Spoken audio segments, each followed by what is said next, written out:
Paraná, que es un estado, yo que sé, tal vez bastante parecido aquí con Santa Cruz de la Sierra, una potencia del agronegocio en Brasil, líder de producción en varios rubros, tipo soja, cana de azúcar, café, pollos. Entonces, una potencia del agronegocio grande, pero una frontera agrícola que ya se acabó en el 50, en el 60. Entonces ya es un agronegocio bastante consolidado, pero donde también continúan existiendo pueblos tradicionales, comunidades indígenas, comunidades afro, ¿no? Entonces es desde ahí que yo voy a hablar y donde el MST, el Movimiento de los Trabajadores Rurales sin Tierra, es un referente. El MST nace hace 40 años, en el 1984 en Paraná, tiene su primera congreso nacional en la ciudad donde yo trabajo, que es Curitiba, que es la capital del Paraná, ¿no?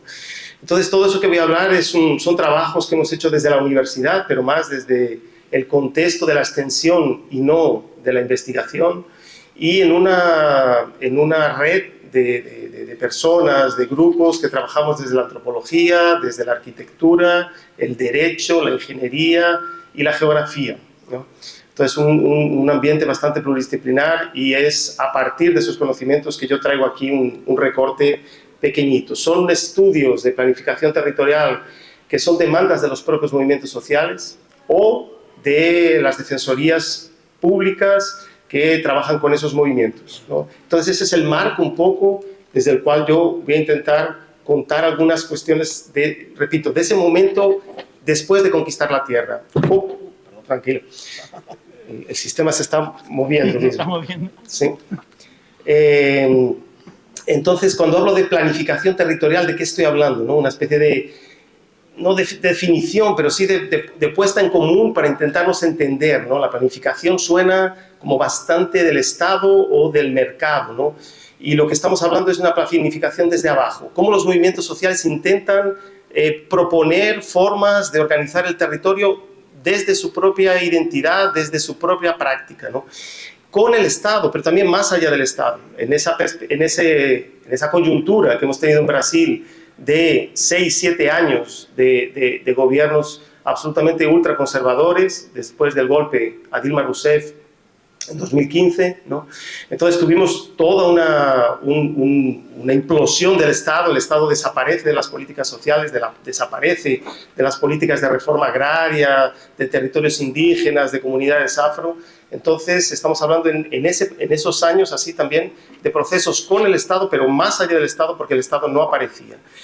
Y cuando hablo de territorio, ¿de qué estoy hablando también? Antes Juan Pablo habló de esas diferentes perspectivas de territorio, ¿no? Cuando hablamos de territorio podemos estar hablando de cosas muy diferentes, ¿no? Entonces estoy hablando de una perspectiva de gestionar, proponer organización para el territorio, pero ese territorio pensado de manera multidimensional, donde quepan la economía, lo social, lo ambiental, también las cuestiones culturales, la politización de las cuestiones culturales, la diversidad de los sujetos, la autonomía, ¿no? En ese marco que voy a pasar un poco así sobre esas propuestas de planificación. ¿Pero por qué planificar? Más de un lugar que hemos trabajado, la gente nos dice, pero si lo que más nos interesa es que el Estado no se meta, con que no se meta ya nos hace un bien, que no venga. Esa es un poco a veces el deseo de las comunidades, ¿no? De que a veces la acción estatal es mucho más perjudicial de lo que beneficiosa, ¿no? Entonces, ¿por qué planificar? Esos casos que hemos trabajado son lugares bastante específicos. Entonces, no me parece que esté hablando desde un punto de vista así de generalizar o de dar recetas, ni muchísimo menos, ¿no? Son lugares, por ejemplo, donde el Estado eran áreas de reforma agraria previas a la legalización del Estado. Entonces, durante el gobierno Bolsonaro, 0 de presupuesto para esas áreas. Entonces, son áreas que se pusieron a pensar su propio territorio porque el Estado no vino nunca con una política. Y ellos querían organizar para en cualquier momento poder exigir aquella tierra, ¿no? Entonces, en esos contextos nos pidieron una ayuda para pensar un poco cómo organizarse, y en esos momentos les parecía interesante planificar. Comunidades quilombolas, comunidades afro. Comunidades afro, en principio, nunca hubo una política estatal de planificación de las territorialidades afro.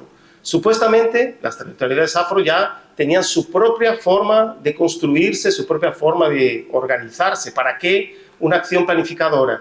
Pero hay comunidades afro que buena parte de su territorio fue absorbido y fueron expulsados y fueron apartados de buena parte de su territorio. Ahora en la lucha por el territorio, a veces su territorio deseado, su territorio propuesto, el territorio que están deseando es 10, 15 veces más que aquel que están ocupando.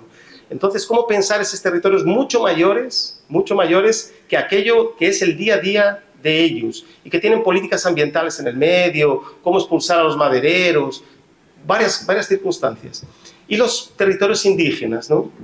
Cómo también pensar en territorios que supuestamente a partir de toda una ancestralidad, de toda una propuesta, ¿será que necesitan una planificación del territorio?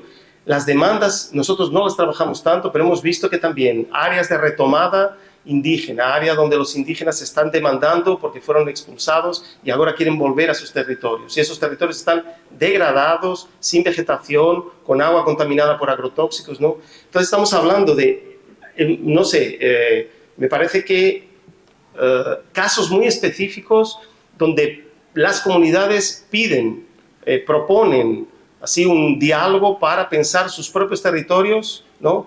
Porque la ancestralidad, porque la política de Estado, porque las circunstancias, porque todo el impacto ambiental que han sufrido les hacen ver que su territorio está bastante dañado, ¿no? Entonces voy a explicar muy rápidamente así algunas cuestiones sobre la planificación en la reforma agraria, ¿no? Es muy interesante, la fuerza campesina en Brasil hizo con que sí que hay instrumentos, estrategias del Estado para fortalecer los campesinos que son asentados por la reforma agraria.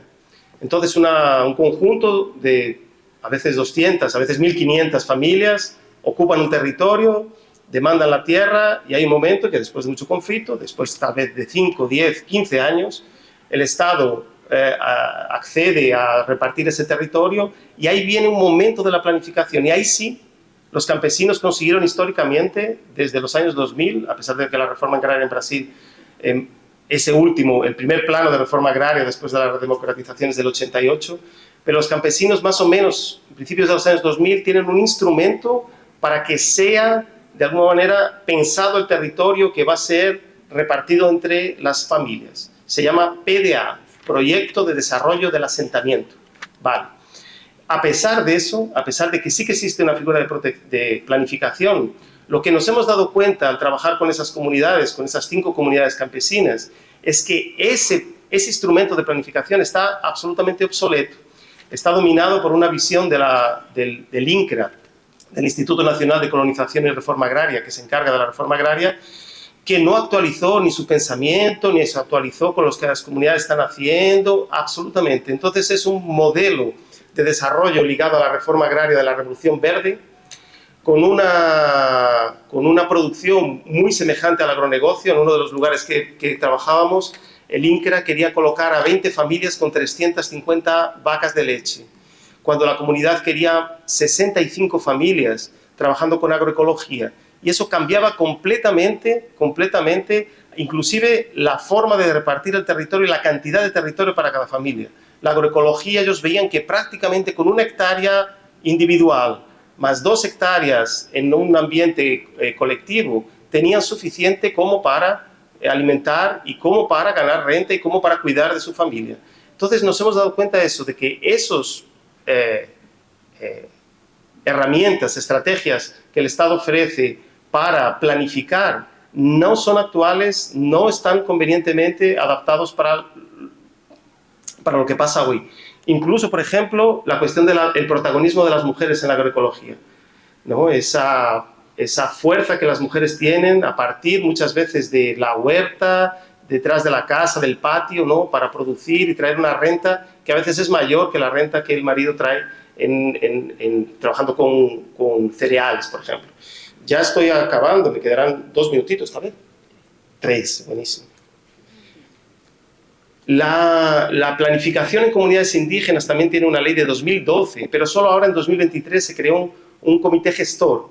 Entonces estamos hablando de una política que también tiene cuestiones muy importantes. Se piensa los cambios climáticos, los servicios ambientales, la sociobioeconomía, se piensa la biodiversidad, la recuperación de áreas degradadas, la gestión integrada de tierras indígenas, la conservación, la cuestión de la formación continuada. Es una política territorial pensada desde las comunidades indígenas, pero que la implementación es lo que falla. Y ahí pasa lo mismo con, de alguna manera, el riesgo que pase lo mismo con las comunidades afro, que ahí estamos trabajando con 9 comunidades, ¿no? Que además de tener todo una larga, enorme camino así para ser reconocidas, 10 años mínimo, 20 años es lo normal. Piensen en una comunidad esperando ya desde hace muchísimos años, cuando empieza el proceso oficial, son 10 años como mínimo, 20 años es lo habitual, ¿no? Entonces, ¿cómo pensar en la planificación? Las figuras son muy atractivas, hay toda una política territorial interesantísima que se está formulando, pero ¿será que esa esperanza en que esa planificación se concrete es real? Y ahí, para acabar, algunas reflexiones que tienen que ver con, nosotros de alguna manera preguntamos a las organizaciones, ¿no? Bueno, ¿y si ese plan no funciona? ¿Y para qué serviría esa planificación, ¿no? Ya habéis conquistado la tierra algunos, estáis en procesos de conquistarla a otros, pero ¿para qué sirve un poco ese plano que tal vez el gobierno nunca tiene fondos, nunca tiene gente suficiente, siempre se pospone porque hay otras prioridades del Estado, etcétera, ¿no? Y lo que ellos nos contaban, el MST y esas comunidades afro, repito, indígenas no trabajamos, es que esa posibilidad de organizar, de repensar la comunidad para comunidades nuevas, para comunidades antiguas, a cada 5, a cada 10 años, les permiten entender cómo que va cambiando la realidad, cómo van mudando los protagonistas, cuál que es el papel diferente de los jóvenes, cómo entra la agroecología o cualquier otra producción diferente, ¿no? Entonces, la planificación, lo que nos hemos dado cuenta, que no es tanto la capacidad de hacer un plan perfecto para la comunidad, sino la capacidad de poder colocar a la comunidad a pensar en sí misma, a pensar en organizarse, a pensar en que si el Estado no hace, ellos tienen una propuesta para continuar caminando, ¿no?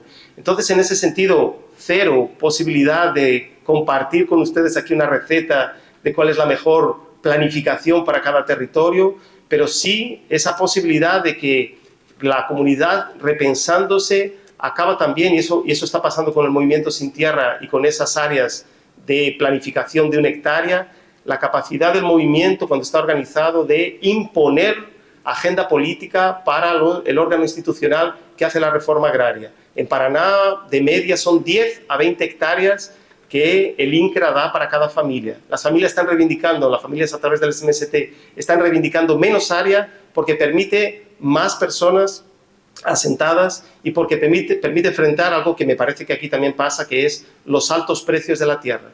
La tierra en Brasil se compra para hacer reforma agraria, entonces una tierra con un precio muy alto es imposible dedicarla de una manera masiva para la reforma agraria. Entonces, esas son algunas cuestiones, algunas, no sé, enseñanzas que estamos teniendo en esos procesos y que espero que en algún momento yo pueda entender también cómo las comunidades están pensando aquí después de tener la tierra o después de garantizar su territorio, cómo la están planificando. Me encantaría entender también cómo están haciendo ustedes. Muchas gracias. Mi nombre es Luis Alberto Rojas, pero antes de que nuestro amigo director de CES pueda abandonar, creo que por responsabilidad es bueno aclarar algunas cosas. Creo que la intervención ha sido buena, pero que no es conveniente generalizar las cosas.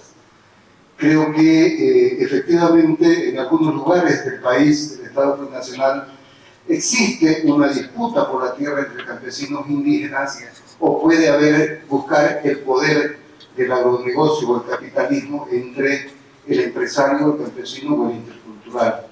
Pero existen regiones como la nuestra, el norte amazónico, de que solo nos cambia el nombre, porque la vida cotidiana es la misma.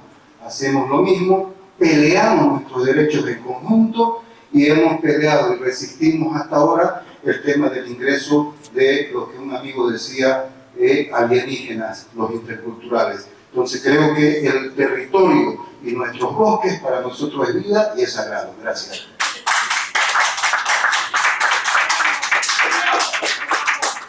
¿Alguien más? ¿Alguna pregunta? ¿Un comentario quizá?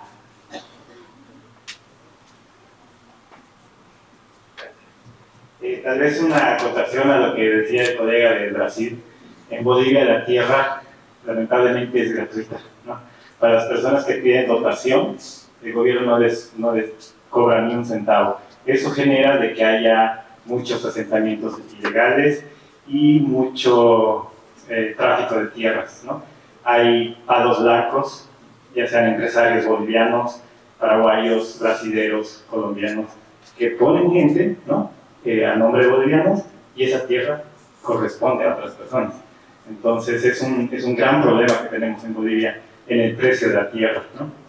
Quería consultar a la colega de Chile qué efectos positivos han tenido en cuanto a demandas judiciales, específicamente en montos indemnizatorios, ¿no? Económicos, a favor ya sea de las comunidades indígenas o campesinas. En Bolivia es algo que recién se lo está viendo, ¿no? El tema de la justicia climática, ¿no? Para poder de alguna manera enmendar económicamente y tener alguna alternativa para estas comunidades o campesinos que quieren trabajar, pero que lamentablemente por la destrucción, devastación que se está haciendo, no puede, ¿no? Y sea una salida alternativa incluso mucho más positiva que los bonos de carbono, ¿no? Que es un greenwashing personalmente. Gracias. ¿Alguien más antes de pasarle la palabra?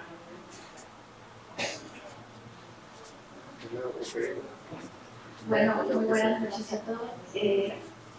Muy interesante, ¿no?, poder tener este espacio para conocer la experiencia y la realidad que se vive en otros países, ¿no?, que muchas veces nosotros no conocemos, pero esto nos llena también de conocimiento, ¿no?, para valorar lo que tenemos y para mejorar, ¿no?, en muchas cosas que podemos mejorar, ¿no?, con las oportunidades de nuestra realidad. Se ha hablado de la ecología, de la agroecología, y como una acción también importante, ¿no?, en cuanto al trabajo de los campesinos, de los indígenas, ¿no?, de las tecnologías que se pueden utilizar frente a tantas situaciones, realidades en cuanto a la minería, al narcotráfico que se ha hablado, porque es una realidad que se vive en las fronteras. También en cuanto a la explotación de la madera y otras situaciones, ¿no?, que los campesinos muchas veces toman la decisión de trabajar en esto, ¿no?, quizás por el tema económico y por muchas personas, ¿no? Claro, no se justifica, ¿no?, porque también nos hacemos daño a nosotros mismos, ¿no? Pero mi pregunta va, hay muchos campesinos en el norte amazónico, que es ahí donde estamos viviendo y trabajando, que deciden tomar esta decisión importante, ¿no?, de trabajar con la agroecología, con sistemas agroforestales, aún en contra de tal vez de su familia o tal vez de su comunidad, que no les creen, ¿no?, que dicen, no, eso no va a funcionar, pero ellos toman esa decisión y dicen, sí, lo vamos a hacer, y sacan adelante este proyecto, este trabajo, quizás algunos les lleva años. Pero ¿qué pasa cuando quizás hay algún empresario o alguna propiedad privada, quizás, ¿no?, que toma esta decisión de quemar en época de quema, ¿no?, y que por alguna razón llega a esta parcela que ha tomado tanto tiempo de trabajo, y esta parcela se quema en su totalidad y ese trabajo se pierde, ¿no?, tanto esfuerzo, tanta dedicación, instituciones que trabajan ahí, que se pierden unos días o unas horas. Yo quisiera hacer una fantasía de alguna experiencia en sus países o quizás algún conocimiento, ¿no?, en base a todo lo que ustedes han podido vivir, investigar, conocer, sobre qué, tal vez hay alguna parte legal que podría respaldar, que fuera como una sugerencia para nuestro país. ¿Qué pasaría en estos casos, ¿no?, para estos productores que han perdido todo en unos días, ¿no?, apostando por la sostenibilidad, ¿no? Gracias. ¿Alguien más antes de que pase la palabra?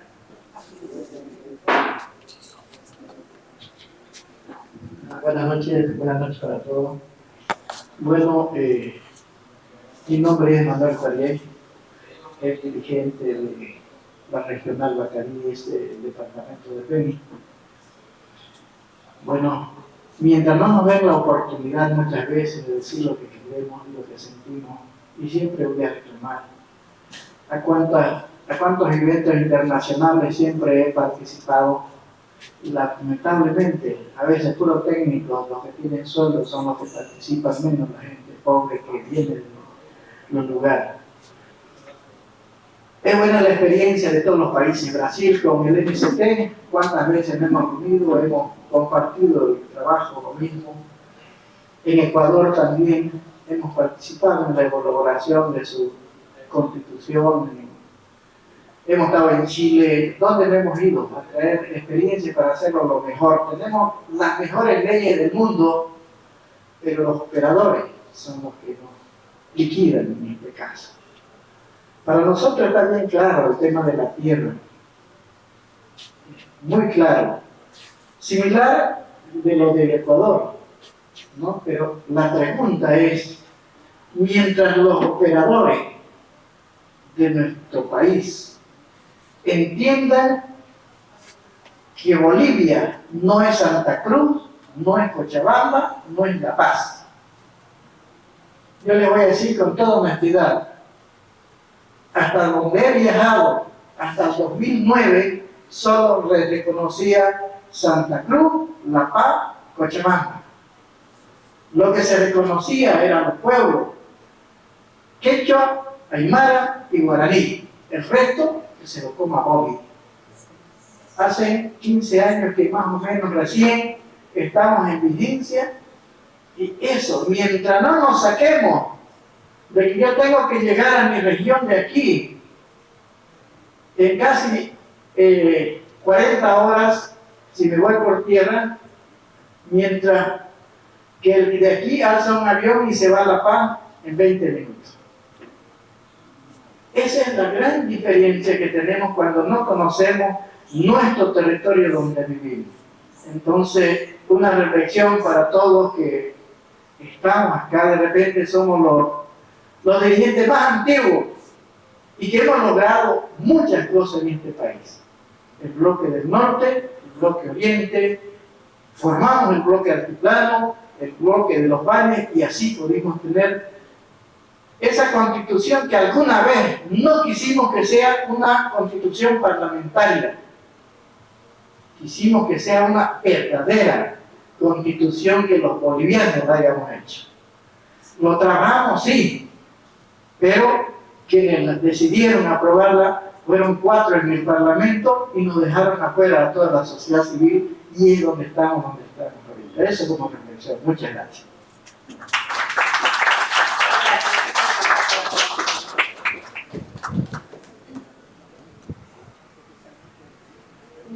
Voy a hacer una pregunta, no sé si compete hacerla, pero quiero salir de duda.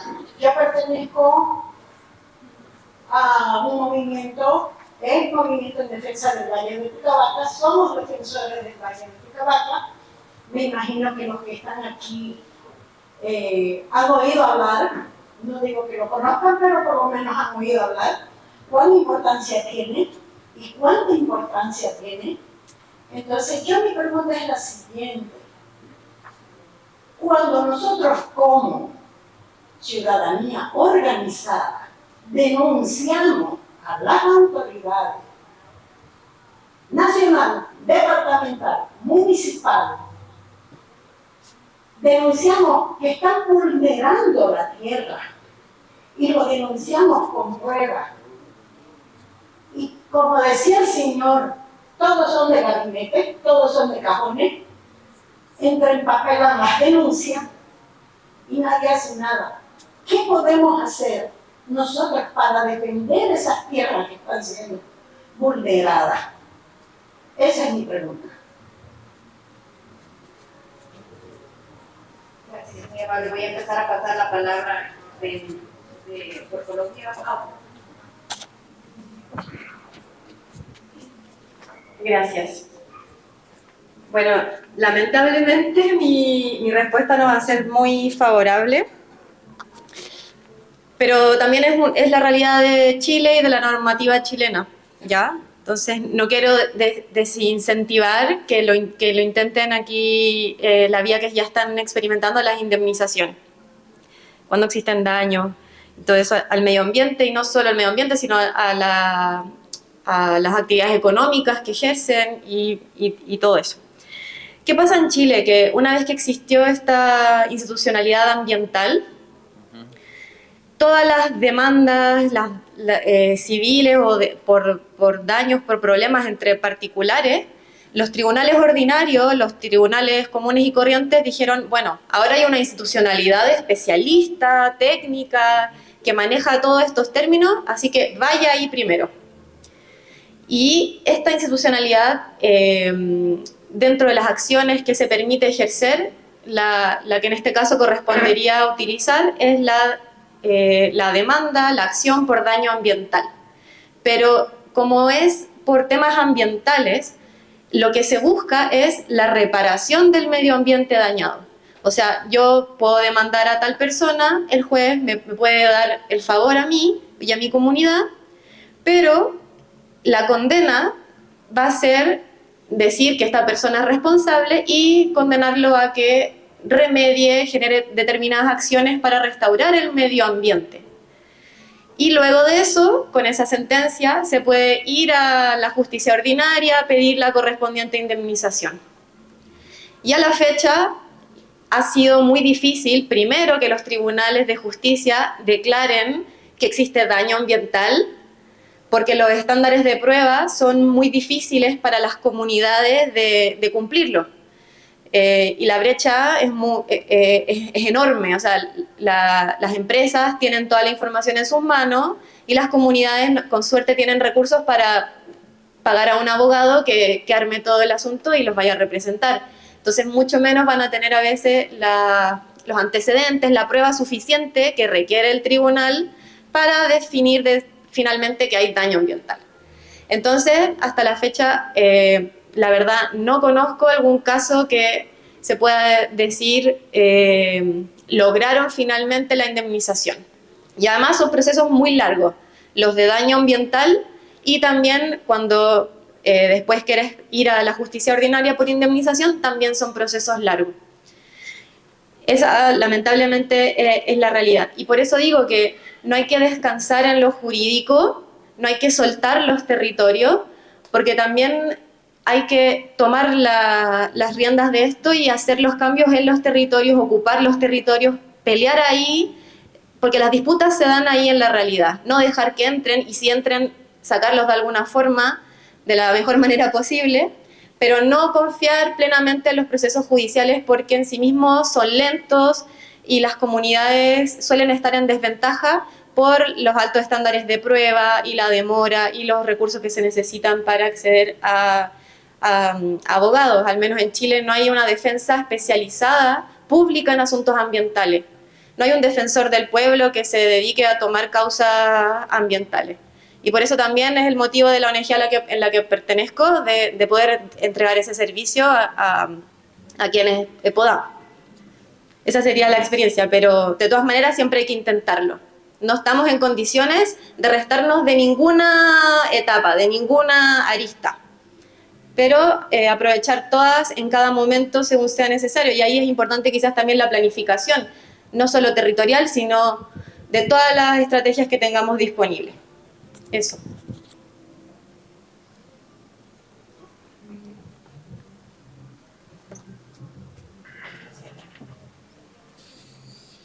Bueno, de las cosas que se dijeron creo que me voy a quedar con dos, que es la cuestión de la agroecología y un poco de ese intercambio de experiencias, ¿no? Que el señor Manuel decía. Me acabé saltándome varias cosas del título, la cartografía, el reverso del modelo brasileño. Creo que el reverso del modelo brasileño está en aquel libro que les van a entregar ahora al final de esa mesa, ¿no? De ese panel. Entonces creo que lo dejo ahí, no voy a volver.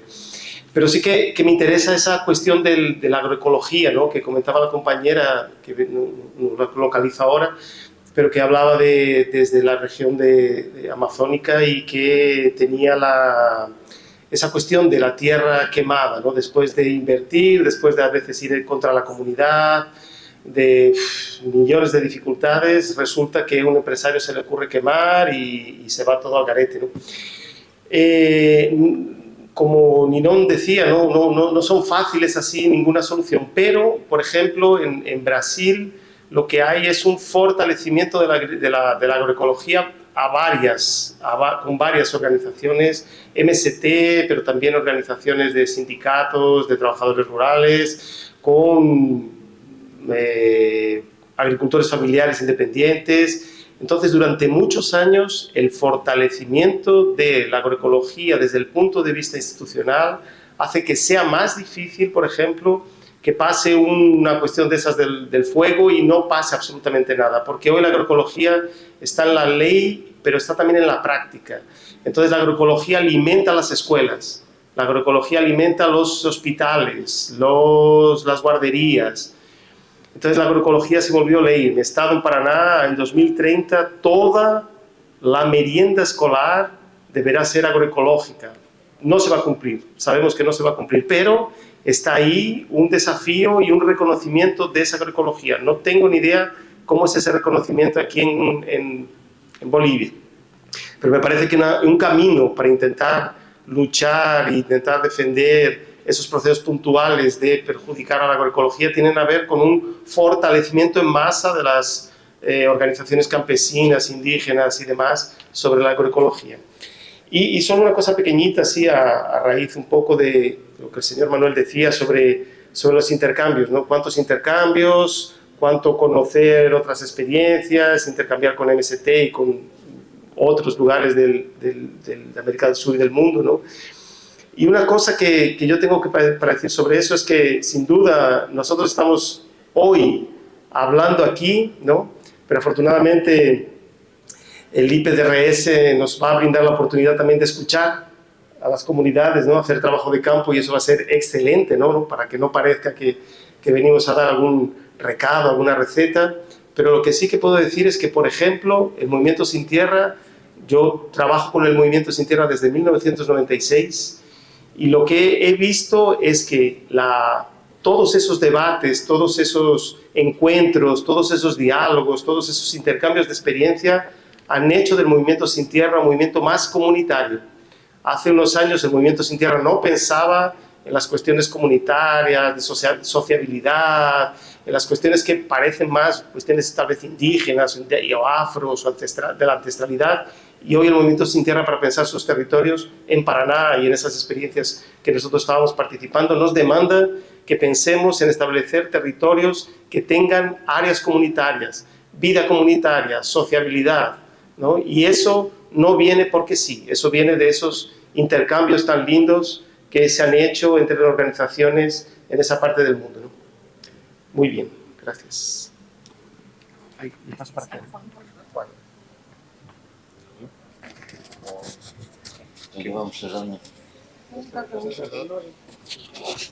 No, bueno, también, para muy cortito, efectivamente creo que hay algo de desesperanza cuando pasan estas cosas, como planteaba la compañera, ¿no? Después de todo un esfuerzo que se termina quemando por el avance del agronegocio o de alguna otra actividad extractiva.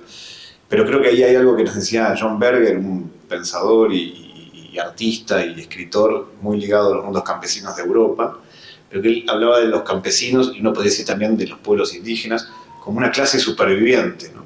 Que han sobrevivido durante miles de años a grandes procesos de despojo, de conquista, de intentos de desaparición. ¿Cuántas veces se decretó que el campesinado iba a dejar de existir, que los campesinos iban a desaparecer por el desarrollo del capitalismo, y ni hablar de los pueblos indígenas? Y sin embargo están acá ustedes resistiendo, recreando sus mundos y también sobreponiéndose incluso a esas desgracias, en parte luchando contra un sistema, y eso es la clave. Digo, si ustedes lo hicieron con Tupac Katari, con Sara Tehuilca en la Revolución del 52, en la Guerra del Agua, en la Guerra del Gas, y no sé, el Tifnis y en la Marcha por la Vida en el 90, ¿por qué no lo van a hacer ahora, no? Esas rebeliones, esas insurgencias que aparecen y que aparecen en toda América Latina. Y después está también la solidaridad comunitaria, ¿no? La posibilidad de la minga del trabajo comunitario para recuperar lo perdido por el fuego, por el avance de la topadora. Y ahí está la esperanza, en la comunidad, en lo común, recuperándose, me parece. Después se puede ver solidaridad, incluso solidaridad internacional, y esto de los intercambios de saberes también es clave, ¿no? La construcción de la agroecología no se puede hacer solo desde los campesinos, solo desde los indígenas, solo desde la universidad. Necesita de ese intercambio, y ese intercambio a veces fluye y está buenísimo, y a veces cuesta, porque el indígena tiene una mirada, el campesino tiene otra, incluso pueblos indígenas no se ponen de acuerdo. Yo he estado, no sé, haciendo huertas urbanas en Buenos Aires, y un compañero que venía de una provincia de Corrientes, de Argentina, y un compañero del barrio que era peruano y traía su experiencia de allá, y el ingeniero agrónomo que nos daba una mano, y se mataban entre ellos, y yo trataba de, como sociólogo, era, bueno, no se peleen, tenemos que construir lazos. Era imposible por momentos, y después fue funcionando, porque cada uno pudo aportar una parte y el otro complementar, pero al principio casi nos matamos entre todos, porque ese diálogo de saberes no es tan fácil, se construye también, es parte del desafío. Por ahí... No sé si queda alguna... Creo que no. Igual, ¿puedo aclarar? Súper rápido, porfa, ya estamos cerrando. Gracias. Sí. No, solo decir que hay casos de indemnizaciones que han sido positivas, pero fue antes de la existencia de esta institucionalidad ambiental. Y las otras que mencioné, las otras vías que estamos explorando, que también tienen que ver con indemnizaciones, con el área civil, pero es en aquellos casos en que hay algún contrato o alguna situación así de por medio, donde los incumplimientos contractuales es más fácil ahí hacer esa figura. Eso. Gracias. Bueno, antes de cerrar con Óscar Basoberri, sociólogo y experto en el desarrollo rural, metodologías de investigación y coordinador general del IPDRS, agradecer nuevamente la presencia. Voy a pedirle por favor que breves comentarios y clausura. Muchas gracias. Yo he cedido un poco el espacio, ahí está en el libro, yo escribo el capítulo de Bolivia y les invito a leer también el documento. Yo creo que todo el día hemos tenido como 17 personas, más todos ustedes, hemos hecho aquí una colectividad bien bonita y espero que hayamos logrado el propósito, ¿no? El propósito tanto de Oxfam, del IPDRS, instituciones aliadas que estamos aquí, al hacer investigación, al producir datos, es también contribuir a una forma de conocer la realidad, ¿no es cierto? Cuando discutimos seriamente sobre datos, en realidad no discutimos sobre el dato, discutimos sobre la metodología que se ha construido el dato. Y es por eso que puede haber ciertas realidades que con dos metodologías diferentes, o tres o cuatro, digamos ambas, o todas de ellas responsables, puedan dar una mirada diferente de la realidad. Para eso estamos un poco la academia, las instituciones, las organizaciones que aplican sus propias formas de producir datos. Y hay datos duros, normalmente son los cuantitativos, los números, y también hay otro tipo de datos que ustedes van a ver también en el informe, parten del conocimiento y las opiniones, la perspectiva de las personas, ¿no? Entonces, estas jornadas se hacen para esto. Nosotros venimos trabajando años, ¿no? Las instituciones que estamos aquí, para producir datos y ofrecer una mirada de la realidad. Y hay otras instituciones, propiamente el Estado, que también construye su propia mirada de la realidad. Para eso están los institutos como el INE, etcétera, etcétera, ¿no? Entonces, esto es bien importante.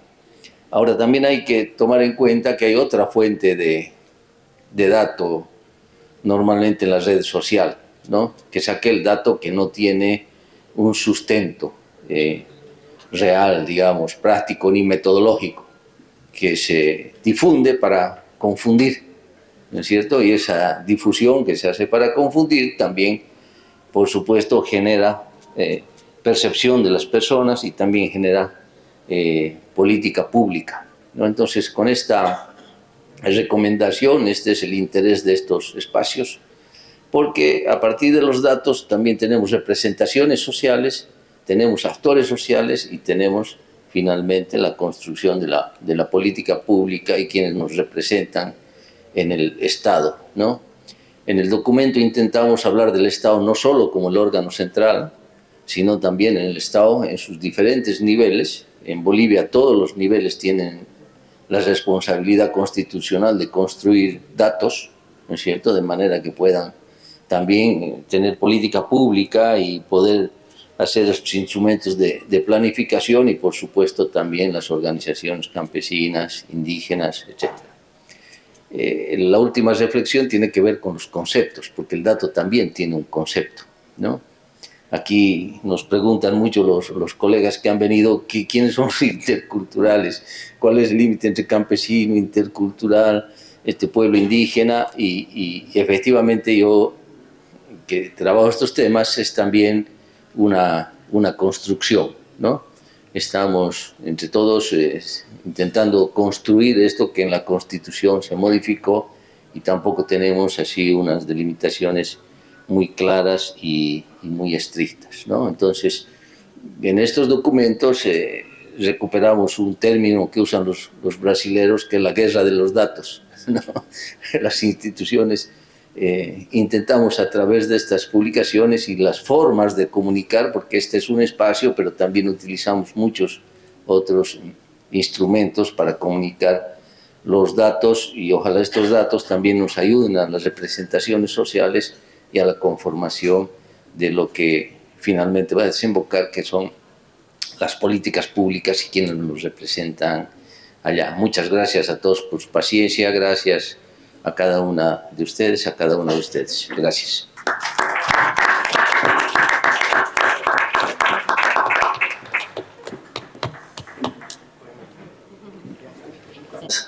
Oscar y a todo el equipo del IPDRS por permitir reunirnos en este espacio para poder reflexionar sobre temas que son pues altamente relevantes para quienes trabajamos acompañando las dinámicas, las realidades del mundo indígena, del mundo rural.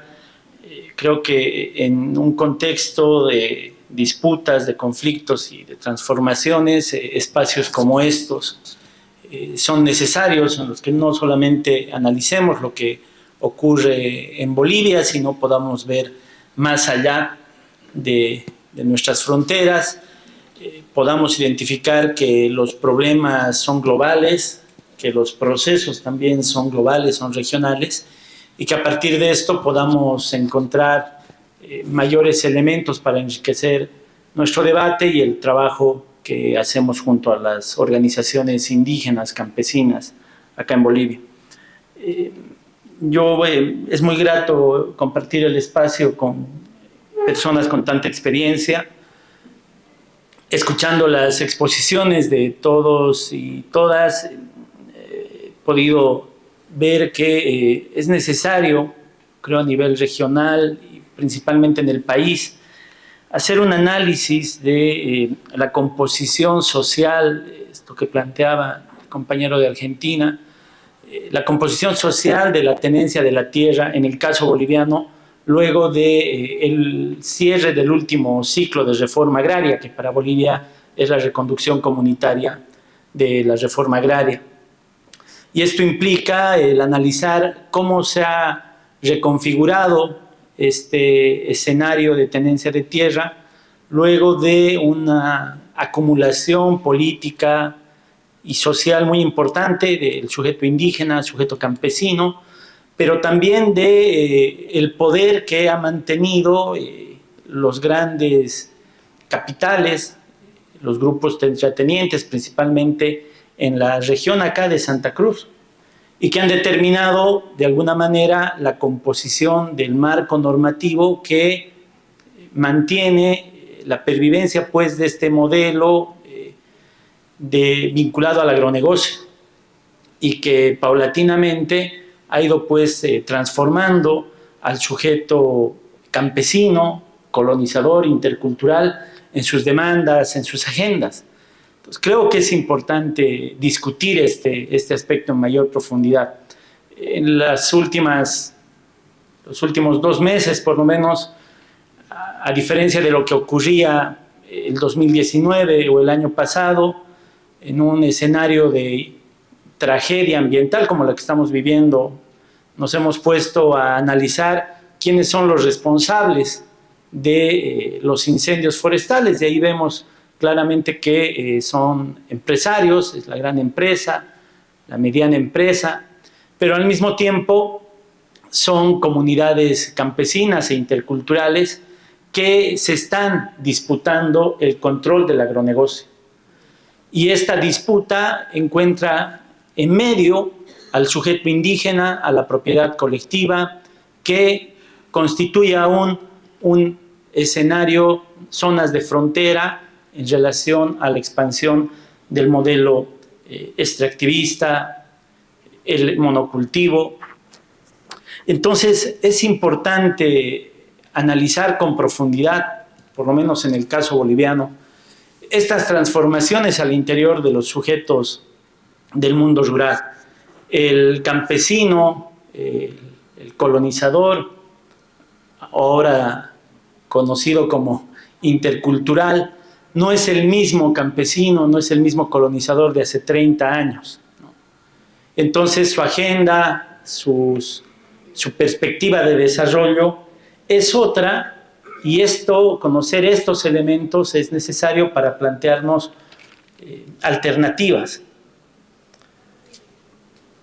En este contexto también creo que es importante analizar en proyección a lo que es la tenencia de la tierra, la sostenibilidad de la tierra, el aprovechamiento de este recurso, mirar con bastante profundidad la situación del futuro de la producción de alimentos y las presiones que esto están generando fundamentalmente para comunidades indígenas, pueblos de contacto reciente, con acceso muy, muy limitado a la tierra, con afectaciones a sus derechos fundamentales, no solamente por el modelo del agronegocio, sino por otras actividades que se han señalado también en estas horas de diálogo.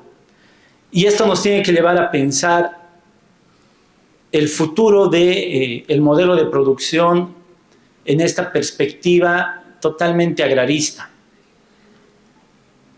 El modelo de desarrollo que tenemos en cuanto a producción de la tierra y esta perspectiva de que la tierra es para quien la trabaja y la tierra solamente tiene que ser productiva, y quien no la produce entonces está perdiendo, está generando un impacto a la economía, no está aportando a la economía, nos está llevando a este punto que es el punto sin retorno, en el que vemos año tras año áreas quemadas, avasallamientos a territorios indígenas. Y entonces, en un escenario como el que estamos en el país, el Instituto Nacional de Reforma Agraria ya ha comunicado que el proceso de saneamiento y distribución de tierras concluye el 2025. Son 6 millones de hectáreas aproximadamente las que están ahí por distribuirse. Hay una deuda histórica para pueblos indígenas, son 12 millones de hectáreas de la demanda histórica de los 34 pueblos acá en Tierras Bajas que no ha sido atendida. Y entonces esta carencia, esta ausencia de tierra está llevando a que actores vinculados a la empresa agroindustrial e interculturales y campesinos empiecen a disputar territorios indígenas. Y entonces, en esa lógica, es importante pensar otra forma de tenencia de la tierra.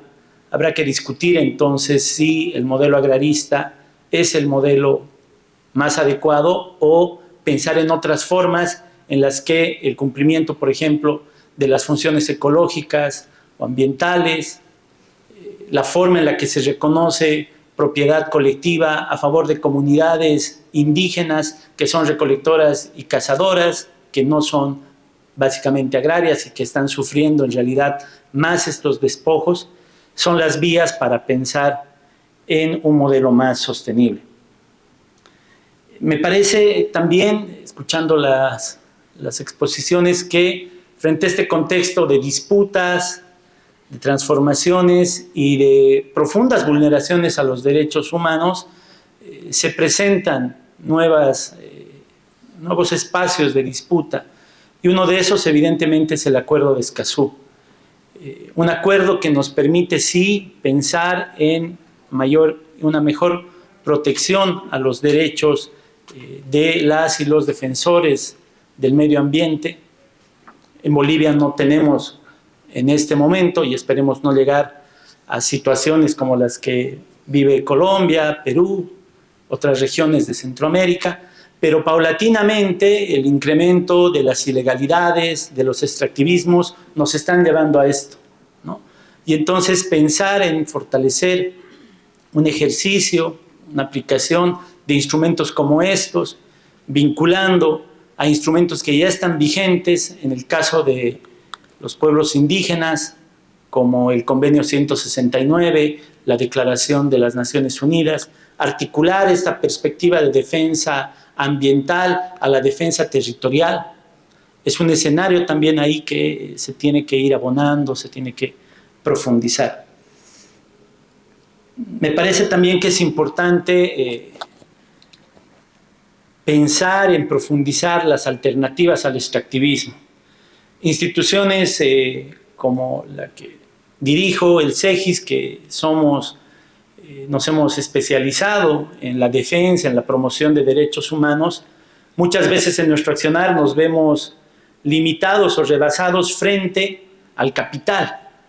Y el capital se expresa muchas veces en aquel cooperativista que llega a las comunidades y puede pagar una asamblea para que los comunarios puedan dar su consentimiento a un proyecto de consulta, o puede presentarse en un mismo comunario indígena que ya está articulado a las dinámicas de los cooperativistas y que puede fácilmente emplear a sus propios indígenas, sus pares indígenas o a otros indígenas de pueblos de contacto reciente.